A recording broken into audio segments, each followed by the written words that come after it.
পুলিশের আইন লঙ্ঘন করেছেন, আপনি রাষ্ট্রের আইন লঙ্ঘিত করেছেন, রাষ্ট্রদ্রোহ করেছেন, আপনি মানবাধিকার লঙ্ঘিত করেছেন, আপনি মনুষ্যত্বহীনতার পরিচয় দিয়েছেন, আপনি বাংলাদেশের সংবিধান লঙ্ঘন করেছেন।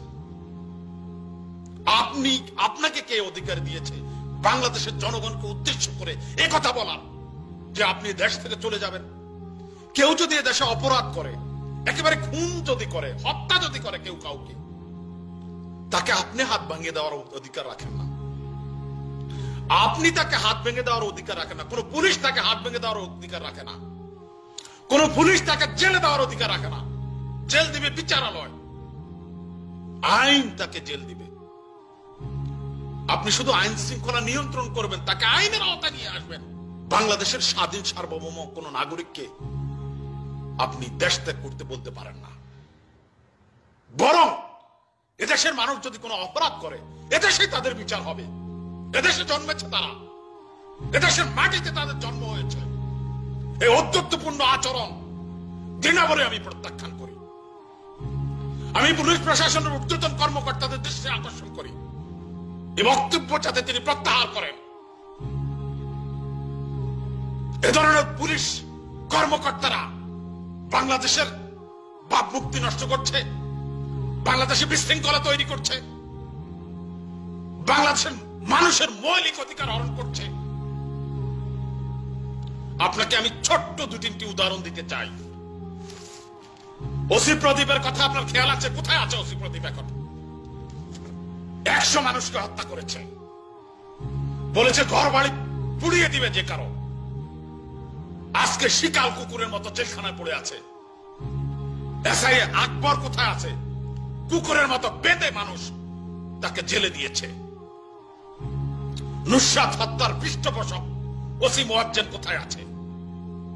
আপনার মতো এরকম হাজার হাজার কর্মকর্তা অস্তিত্ব বিলীন হয়ে গেছে। কার সাথে দাম্ভিকতা দেখান?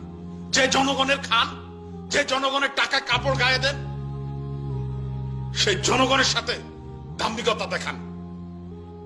লজ্জা থাকা উচিত। যার খান, যার পরেন, তার সাথে গাদ্দারি করেন। একজন পুলিশ কর্মকর্তা বক্তব্য এটা হতে পারে না। কোন সন্ত্রাসী, কোন চাঁদাবাজ যদি এই বক্তব্য দিত আমরা মেনে নিতাম। আজকে আপনি আমার পুলিশ বাহিনীর পোশাককে কলঙ্কিত করেছেন, আপনি আমার দেশকে কলঙ্কিত করেছেন। আপনি বঙ্গবন্ধুর কথা বলেন, বঙ্গবন্ধুর মূল আদর্শের বিরুদ্ধে আপনি দাঁড়িয়েছেন। বঙ্গবন্ধু এ দেশের মানুষকে ভালোবেসেছে, আপনি এ দেশের মানুষের হাত ভেঙে দিতে চান, আপনি এ দেশের মানুষকে বের করে দিতে চান। বঙ্গবন্ধুর কথা বলে এদেশে যা ইচ্ছা তা করবেন, আর জনগণ চুপ করে বসে থাকবে। কিসের দাম্ভিকতা দেখান? দুদিন পরে যখন নিঃশ্বাস চলে যাবে, আপনার ডেড বডিটাও আপনি কবরে পৌঁছাতে পারবেন না, আরেকজন তুলে নিয়ে যাবে আপনাকে।